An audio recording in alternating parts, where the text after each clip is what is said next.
اسرائیل اور ایران کا تنازع شروع ہوئے 3 ہفتے ہو چکے ہیں اور دکھتا یہی ہے کہ تنازع بہت خطرناک مراحل میں داخل ہو چکا ہے اور اس کی سب سے بڑی آج ایک ہائی لائٹ ہے جو کہ امریکی وزیر دفاع یا جن کو وار منسٹر یا سیکرٹری فار وار کہتے ہیں ان کے بیان سے اگر شروع کیا جائے تو یقیناً ایک بہت خوفناک پیش گوئی ہوتی ہے آگے آنے والے وقتوں کی۔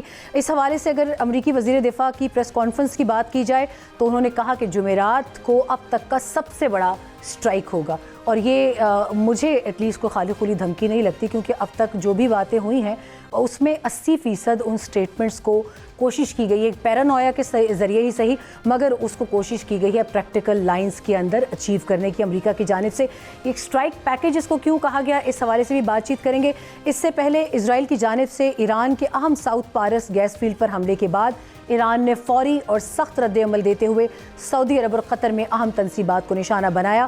قطر نے ان حملوں کو قومی سلامتی کے لیے سنگین خطرہ قرار دیتے ہوئے ایرانی سفارتی عملے کو 24 گھنٹوں میں ملک بدر ہونے کا حکم دیا ہے۔ امریکی صدر ڈونلڈ ٹرمپ نے کہا ہے کہ ساؤتھ پارس پر اسرائیلی حملے کا امریکہ کو پیشگی علم نہیں تھا۔ اگر ایران نے قطر کی LNG تنصیبات پر دوبارہ حملہ کیا تو اس کے نتائج خطرناک ہوں گے۔ دوسری جانب عرب و اسلامی ممالک کے ہنگامی اجلاس میں ایران کے حملوں کی مذمت اور انہیں فوری طور پر روکنے کا کہا گیا ہے۔ سعودی وزیر خارجہ نے خلیجی ممالک پر ایرانی حملوں کو ناقابل قبول قرار دیتے ہوئے کہا کہ سعودی عرب حملوں کے بعد فوجی کارروائی کا حق محفوظ رکھتا ہے۔ اس صورتحال کے بعد جنگ کس طرف جائے گی اس پر بات کریں گے اور ساتھ ہی پاکستان اور افغانستان کے درمیان بھی عید کے موقع پر جنگ بندی کا اعلان کر دیا ہے، اس پر بھی بات کریں گے۔ ہمارے ساتھ ہمارا آج کا پینل موجود ہے۔ تہران سے بھی ہمارے پینل سے ایک بہت رسپیکٹڈ وردی اسپیکر موجود ہوں گے، ڈاکٹر سید حسن رضا تجزیہ کار ہیں، تہران بیسڈ ہیں اور اس کے ساتھ ساتھ ہمارے ساتھ آج کے شو میں موجود ہوں گے ریئر ایڈمرل ریٹائرڈ فیصل شاہ دفاعی تجزیہ کار ہیں، میجر جنرل ریٹائرڈ زاہد محمود دفاعی تجزیہ کار ہیں، ایئر کموڈور ریٹائرڈ خالد چشتی یہ بھی دفاعی تجزیہ کار ہیں۔ ان سب سے آج ہم خطے کی مکمل صورتحال پر بات چیت کریں گے۔ خطہ جو کہ اس وقت ایک جنگی خطہ بن چکا ہے یہی کہنا چاہیے۔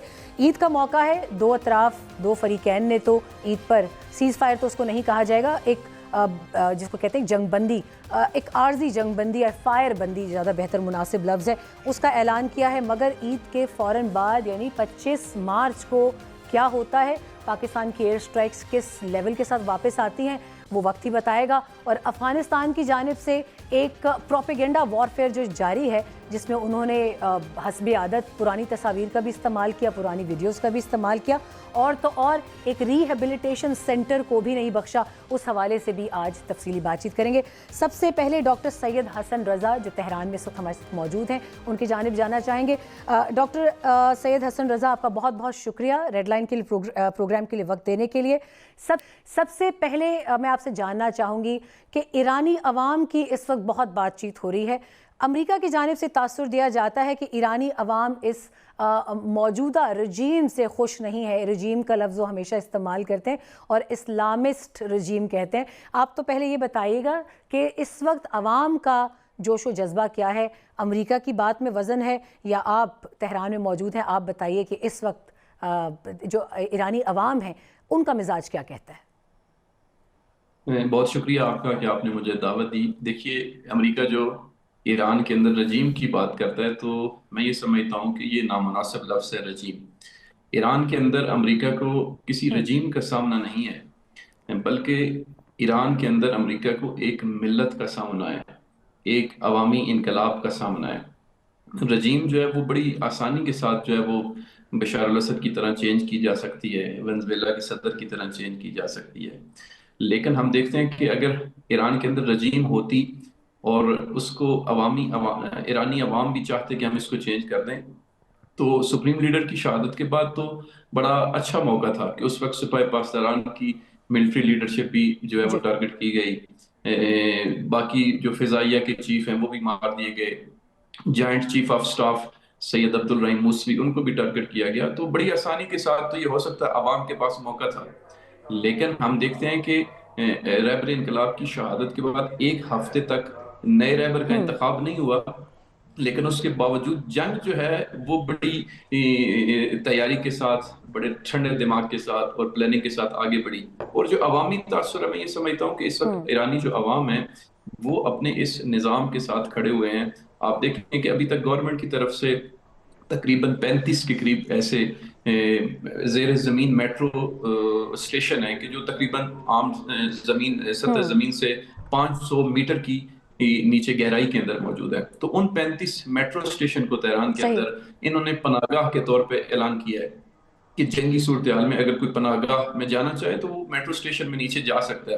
لیکن آپ یقین کریں کہ ان 18 دنوں کے اندر ایک ایرانی فرد نے بھی جو ہے پناہ گاہوں کی طرف جو ہے وہ نہیں کیا ہے، جبکہ تہران کے اندر مسلسل جو ہے وہ ہر اس میں روز ہی اٹیک اس میں ہوتے اس ہیں میں اور ڈاکٹر صاحب خطرے اس میں میں. ڈاکٹر صاحب ایک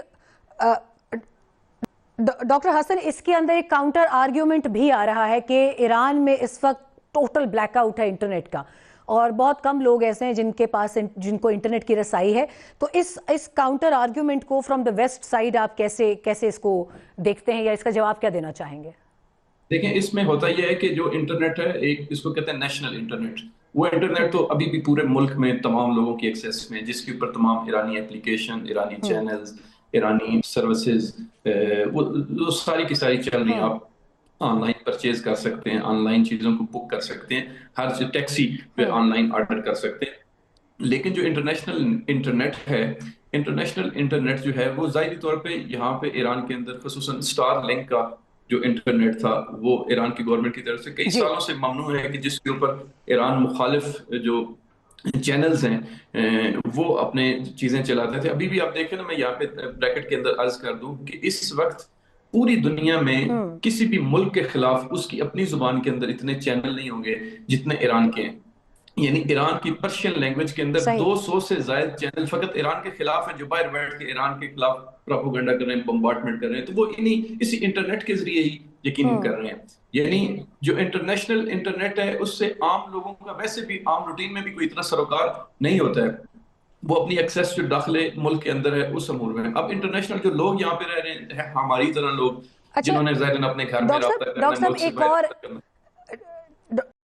ڈاکٹر صاحب ایک اور کوئک کویشچن کے ساتھ ہی پھر میں آپ سے اجازت چاہوں گی، اور اپنے ساتھ دوسرے اپنے جتنے پینلسٹ ہیں ان کو بھی ایڈ کرنا چاہوں گی پروگرام میں.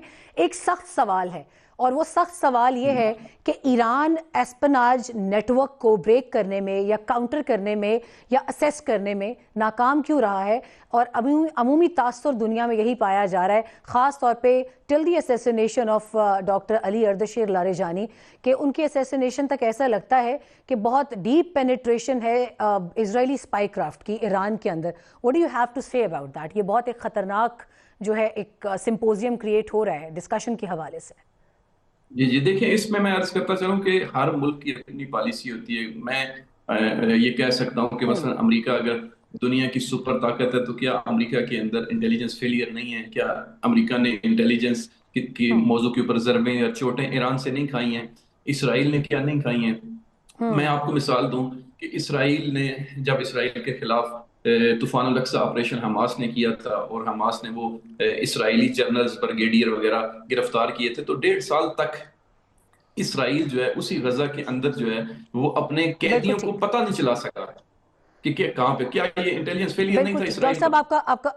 آپ کا بہت امپورٹنٹ اس کے اوپر پوائنٹ آ گیا.